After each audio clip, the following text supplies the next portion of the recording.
Do I feel sorry for Jimmy Kimmel? See, this is what I want people to understand here. There's a difference. Now, there is a huge difference. Do I like Jimmy Kimmel? No. Do I think he's an asshole? Yes. Do I think he's a vile, hateful piece of garbage?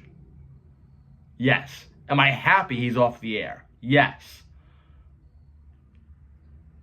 Do I like the fact that government may be getting involved in these matters? No, I don't.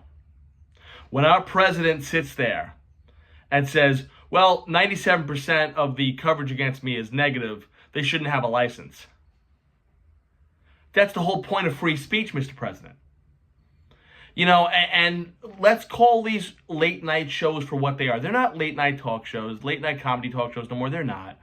This isn't David Letterman before he got too woke and crazy. This is not Jay Leno. This is not Johnny Carson. Hell, this is not even Craig. This is not Craig Ferguson. This is not Craig Kilborn. This is not even anything like that. And this is not any of these shows before Trump. These are hit pieces on Republicans. They're liberal propaganda-pushing machine shows. That's what Colbert is. That's what Kimmel is. That's what Seth Meyers is. That's what they all are. Let's just take it for what it is. And they'd probably be better off on MSDNC or CNN, the Communist News Network. They would be better off there. But do I appreciate the fact that the government will say, you know what? We're going to take your license away because we don't like the way that we're being covered. No, you can't do that. You just can't do it. It's not democratic. Now,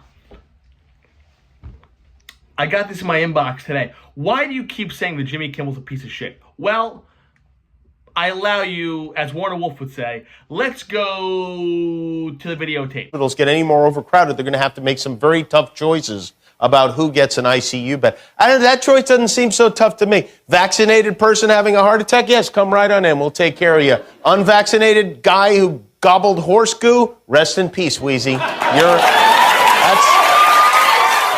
This person wished death and wanted people to die that wouldn't take the holy vaccine that Anthony Fauci said to get. Oh my goodness, we went up against Lord Fauci. We went up against him. How could we? How could we do that? Oh my goodness. How dare we?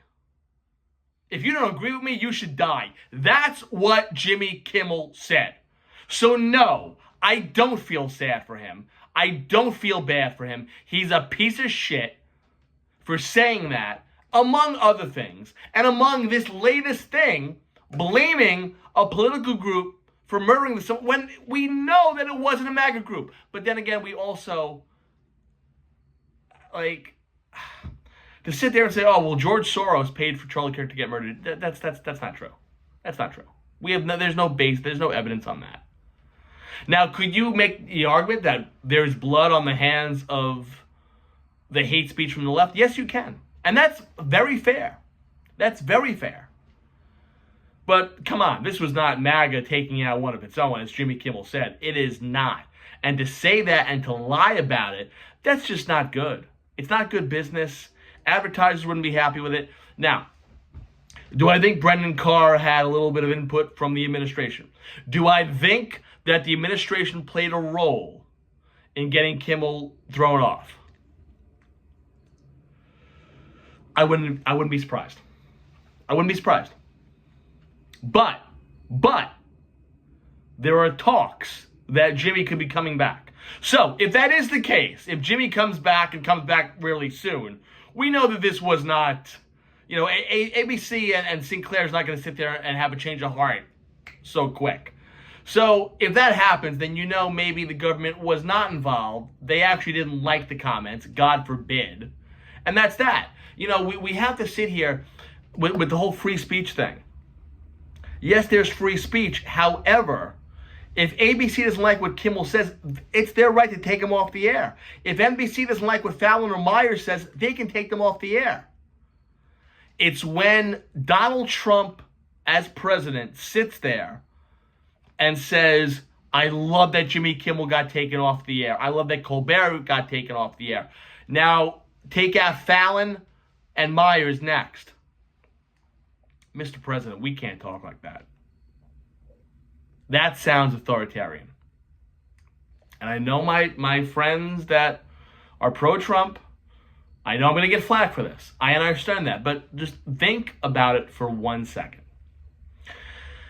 Because when the day comes, and the day will come, where the Republicans don't have the president in the White House, and it's a Democratic president, a liberal president, who's to say now that they're not going to get involved, or they couldn't get involved, and take Greg Gutfeld and Fox News off the air, or OAN, or Newsmax, or start silencing almost every AM talk radio station with these conservative talk show hosts? Who's to say that doesn't happen? So I would steer clear of the way Trump is talking. Now, whether he means it or he's just blowing hot air, that's been the thing with Trump all along. Okay, that's been it all along. However, I do think that there are people in the administration that when he says this stuff, they think it's gospel and they think, okay, let's do it. Where I think it's just Trump blowing smoke up the air.